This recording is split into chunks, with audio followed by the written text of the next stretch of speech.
I love magic. Now, when I say magic, I don't mean, um, David Blaine style, I'm going to sleep in a block of ice for 5 days. And I don't mean that sort of extreme magic where I'm going to poke myself with, huge needles. And so, I mean, like real old school magic. Like sawing ladies in half, making the tiger disappear, is this your card, sir, type of magic. I love it, and you pay it close attention. You try to figure out the trick. How do they do it? How is that possible? And you're amazed by it. It's one thing to be entertained by someone performing an illusion. When Jesus talks in the text for us today, he wants us to think about the ways in which we create illusions for ourselves. Specifically, he wants us to think about our relationship to things, our relationship to money, and our relationship to possessions. And he wants to challenge us and to confront us with the idea that to the degree that we rely on those things for our safety and our security, to the degree that we invest in those things, and to the degree that we think those things will give us some sort of joy or comfort or peace, to that degree we are deluding ourselves. We're creating this illusion of permanence. And these things that we think hold their value and we think last over time, when placed on a timeline of eternity, they're simply don't have that sort of longevity that we invest in them. The things that we fight and scratch and claw for, that we think will give us a sense of permanence. Jesus looks at those things and he says that you can't put your trust in those things, that they ultimately won't give you the fulfillment and peace that you think they will. And so when Jesus talks about our love for money, he wants to confront us with the idea that first and foremost, the permanence that we place on those things is an illusion. And so to the degree that we're following after them, we will be deluding ourselves, and ultimately we'll find that they do not come good on the promises that we put them through.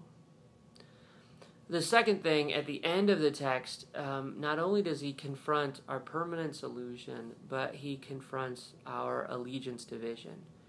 That we have an illusion of permanence in these things that we have. But not only that, but our investment in those things actually draws us away from relationship to Jesus.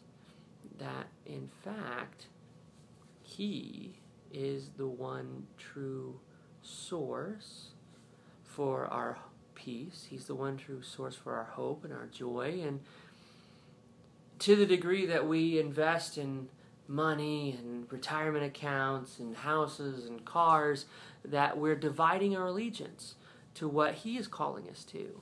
And when we do that, that we become less effective servants for his kingdom. Because in reality, we're not simply serving the king. We're serving these things as well, and they become our masters. To put it another way, we can live in such a way to where we can be the master of many things, but not mastered by anything.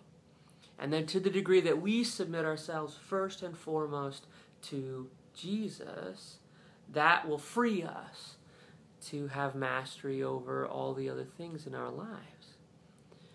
And that's why Jesus tells us that we seek first his kingdom and his righteousness, and all the things will be added to us. Because in fact, it's by realizing that permanence is only found in connectedness to him, and in realizing that to the degree that we're distracted by the things of this world, they lead us away from connecting more deeply with him. And so we seek first our relationship to him, and then the things that we need will be provided, and the things that we can enjoy will be given, but that we have to guard our hearts against believing that the things of this world will either give us security or will not distract us from our mission. And so we listen after what Jesus is telling us in this passage.